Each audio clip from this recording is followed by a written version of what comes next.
bank worries are easing, but two other areas are loaded with potential trouble. Hello, I'm Steve Forbes, and this is What's Ahead, where you get the insights you need to better navigate these turbulent times. Stocks have been booming.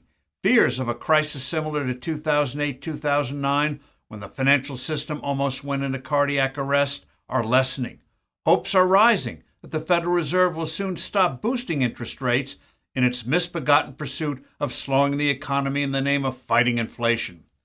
But while the sensational collapse of two big banks and the near collapse of some others have not triggered a debilitating panic, there are two other sectors where problems spell a series of coming crises. One is that a whole lot of companies are loaded with large and unsustainable debts. The other is that many countries are over-indebted and face the real possibility of politically unpleasant contractions, not to mention economic disaster. U.S. businesses have nearly $1 trillion of short-term debt that must be renewed this year.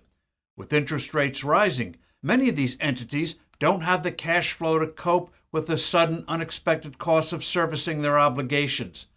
They operated on the assumption that a dozen years of artificially low interest charges would go on forever. Certain areas of commercial real estate, for instance, are stressed. Making the plight worse for such businesses is that in the aftermath of those bank failures and near failures, bank lending will now be anything but generous. Making this lending slow down even more worrisome is that small and medium-sized banks are about to be hit with a round of unnecessary and harmful regulations that will damage their profitability, thereby constricting their capacity to provide needed credit. So deposits are safe, but bank borrowers are not. Unfortunately, bank regulators have displayed both incompetence and ideological stupidity. Internationally, numerous countries took on excessive debt when money was plentiful and interest rates were near zero or negative. Even Japan fell into this trap. The national debt in the land of the rising sun is proportionally twice that of the U.S.'s. Unfortunately, the International Monetary Fund, the IMF, the institution that's supposed to deal with countries' troubled economies, pursues prescriptions that qualify as economic malpractice, currency devaluations, and higher taxes. China is playing a malignant role. It has made huge loans to strategically important countries like Turkey and Pakistan. How much? Nobody outside of Beijing really knows. Chinese money does not come without price. China has extracted highly favorable mining and energy concessions in many of these lands.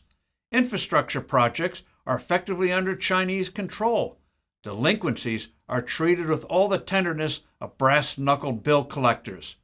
In the case of Sri Lanka, for instance, Beijing took over its key port. Beijing is also trying to get the IMF to lend $2.9 billion to this cash-strapped government, money that Sri Lanka can then turn over to Beijing. Despite all the nice things in the market right now, dark economic and geopolitical clouds are gathering. I'm Steve Forbes. Thanks for listening. Do send in your comments and suggestions, and I look forward to being with you soon again.